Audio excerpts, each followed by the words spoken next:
Hello student, তোমরা যারা ক্যালকাটা ইউনিভার্সিটির আন্ডারে সেকেন্ড সেমিস্টারের ছাত্রছাত্রী আছো, এখন তোমাদের পলিটিক্যাল সায়েন্স জেনারেল অর্থাৎ রাষ্ট্রবিজ্ঞানের পাস কোর্সের ক্লাস আছে।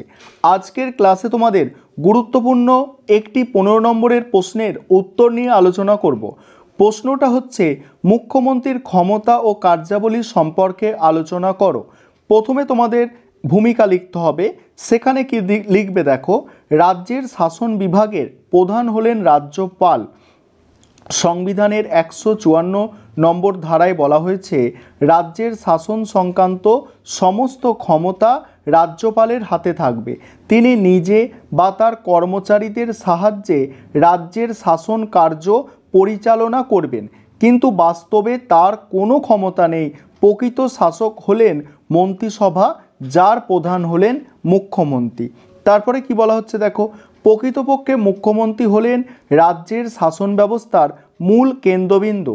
ডক্টর মহেশ্বরী বলেছেন, কেন্দ্রে প্রধানমন্ত্রী যে ক্ষমতা ও পদমর্যাদা ভোগ করেন রাজ্যে, তেমনি মুখ্যমন্ত্রী প্রকৃত ক্ষমতা ও পদমর্যাদার অধিকারী। এবারে পরের পয়েন্ট হচ্ছে নিয়োগ ও কার্যকাল, অর্থাৎ মুখ্যমন্ত্রী কিভাবে নিয়োগ হয়ে থাকেন এবং তার কার্যকাল কতদিন আছে। সংবিধানে বলা হয়েছে, রাজ্যপাল মুখ্যমন্ত্রীকে নিয়োগ করবেন।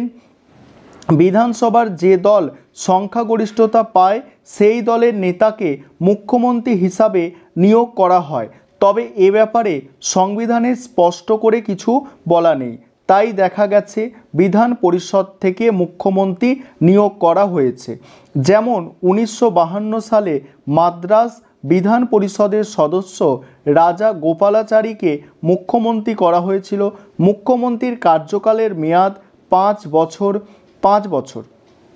তবে তার আগে তিনি স্বেচ্ছায় পদত্যাগ করতে পারেন বা তাকে অপসারিত করা যায়। তারপরে মেন পয়েন্ট যেগুলো আছে দেখো, যে ক্ষমতা ও কার্যাবলী। তার আগে একটা বিষয় তোমাদের বলবো, তোমাদের জন্য অনলাইন কোচিং ক্লাস চলছে। তোমরা যারা অ্যাডমিশন নিতে ইচ্ছুক আছো, এই নম্বরে যোগাযোগ করতে পারো, 9123005218। এই নম্বরে তোমরা যোগাযোগ করে অ্যাডমিশান নিতে পারো। আমাদের সপ্তাহে 2 দিন করে ক্লাস হয়ে থাকে, রেকর্ডেড ক্লাস, এবং সেক্ষেত্রে সমস্ত স্টাডি মেটেরিয়াল দেওয়া হয়, আর পার মান্থ 200 টাকা করে ফিস নেওয়া হয়। তারপরে দেখো, ক্ষমতা ও কার্যাবলীতে কি বলা হচ্ছে দেখো, প্রথম যে পয়েন্টটা আছে, মন্ত্রী পরিষদের নেতা হিসাবে মুখ্যমন্ত্রীর ভূমিকা বিশেষ গুরুত্বপূর্ণ। মুখ্যমন্ত্রীর পরামর্শে রাজ্যপাল অন্যান্য মন্ত্রীদের নিয়োগ করেন। মুখ্যমন্ত্রী মন্ত্রীদের মধ্যে দপ্তর ভাগ করে দেন। তিনি মন্ত্রিসভার বৈঠক ডাকেন, বৈঠকে সভাপতিত্ব করেন, সভার কর্মসূচি তিনি নির্ধারণ করেন। মন্ত্রীদের থাকা না থাকা তার উপর নির্ভর করে। মুখ্যমন্ত্রীর সঙ্গে কোনো মন্ত্রীর বিরোধ হলে মন্ত্রীকে সরে যেতে হয়। যেমন বেঙ্গল ল্যাম্প নিয়ে মুখ্যমন্ত্রী জ্যোতি বসুর সঙ্গে বিরোধ দেখা দিলে মন্ত্রী যতীন চক্রবর্তীকে সরে যেতে হয়েছিল। পরের পয়েন্ট হচ্ছে রাজ্যপালের পরামর্শদাতা। মুখ্যমন্ত্রী রাজ্যপাল ও মন্ত্রীদের মধ্যে যোগাযোগ বজায় রাখেন। তিনি মন্ত্রিসভার সিদ্ধান্ত রাজ্যপালকে জানান। প্রকৃতপক্ষে মুখ্যমন্ত্রী রাজ্যপালের প্রধান পরামর্শদাতা। সংবিধান অনুসারে রাজ্যের প্রধান শাসনকর্তা তাকে শাসনের কাজে মুখ্যমন্ত্রী পরামর্শ দিয়ে সহায়তা করেন। সংবিধান অনুসারে রাজ্যপাল রাজ্যের প্রধান শাসনকর্তা, তাকে শাসনের কাজে মুখ্যমন্ত্রী পরামর্শ দিয়ে সহায়তা করেন। তবে দুজনের মধ্যে ব্যক্তিগত সম্পর্ক ওপর তা নির্ভর করে। যেমন মুখ্যমন্ত্রী মমতা বন্দ্যোপাধ্যায়ের সঙ্গে রাজ্যপাল এম কে নারায়ণের সম্পর্ক মধুর ছিল বলে সহযোগিতার ক্ষেত্র প্রসারিত হয়েছিল। তারপরে আইনসভার নেতা। মুখ্যমন্ত্রীর সঙ্গে আইনসভার সম্পর্ক ঘনিষ্ঠ। তিনি সংখ্যাগরিষ্ঠ দলের নেতা। বিধানসভার অধিবেশন আহ্বান করা, স্থগিত রাখা, প্রয়োজনে ভেঙে দেওয়া প্রভৃতি বিষয়ে তিনি রাজ্যপালকে পরামর্শ দেন। সেই পরামর্শ মতো কাজ হয়। তিনি সভায় সরকারের নীতি ব্যাখ্যা করেন, বিরোধীদের সমালোচনার জবাব দেন। তারপরে দেখো, কোনো মন্ত্রী বিতর্কে অসহায় হয়ে পড়লে মুখ্যমন্ত্রী তাকে সাহায্য করতে এগিয়ে যান। পরের পয়েন্ট হচ্ছে দলের নেতা। মুখ্যমন্ত্রী শুধুমাত্র রাজ্যের প্রকৃত শাসক প্রধান নন, দলের নেতা হিসাবেও কাজ করেন। দলের জনপ্রিয়তা ও সাফল্য তার উপর অনেকটা নির্ভর করে। দলের মধ্যে কোনো বিরোধ দেখা দিলে তাকেই তা মীমাংসা করতে হয়। জ্যোতি বসুর ভূমিকা এ ব্যাপারে উল্লেখযোগ্য। তার ভাবমূর্তি উজ্জ্বল বলে দলের ঐক্য বজায় থেকেছে এবং সরকার চালাতে সুবিধা হয়েছে। বর্তমানে পশ্চিমবঙ্গের মুখ্যমন্ত্রী মমতা বন্দ্যোপাধ্যায়ের উজ্জ্বল ভাবমূর্তি ও জনমোহিনী শক্তি দলের ব্যাপক সাফল্য এনে দিয়েছে এবং দলকে ঐক্যবদ্ধ করেছে। পরের পয়েন্ট হচ্ছে জনগণের নেতা।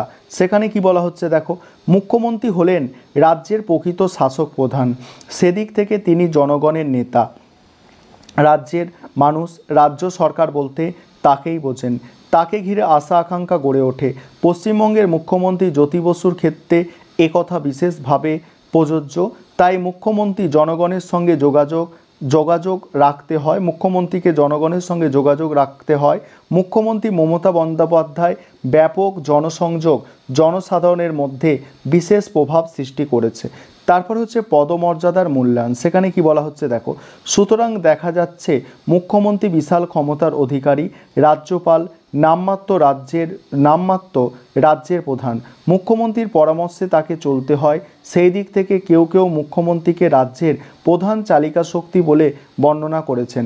আবার কেউ মনে করেন রাজ্যপাল স্বেচ্ছাধীন ক্ষমতা প্রয়োগ করে মুখ্যমন্ত্রী ও তার মন্ত্রিসভাকে উপেক্ষা করে কাজ করতে পারেন, এমনকি মন্ত্রিসভা ভেঙে দিতে পারেন। যেমন 1967 সালে রাজ্যপাল ধরমবীর মুখ্যমন্ত্রী অজয় মুখোপাধ্যায়কে সরিয়ে দিয়েছিলেন।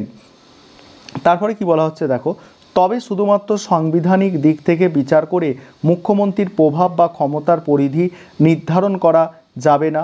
দুটি বিষয়ের ওপর তা অনেকটা নির্ভর করে। প্রথমত, আইনসভায় তার দলের যদি বিরাট সংখ্যাগরিষ্ঠতা থাকে এবং সেই সঙ্গে দলীয় শৃঙ্খলা থাকে, তাহলে তার প্রভাব বিস্তার করা সহজ হয়।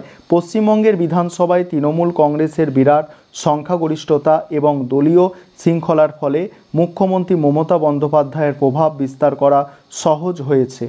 তারপর দ্বিতীয়ত, ব্যক্তিত্ব ও কর্মদক্ষতার ওপর মুখ্যমন্ত্রীর ক্ষমতা ও পদমর্যাদা অনেকটা নির্ভর করে।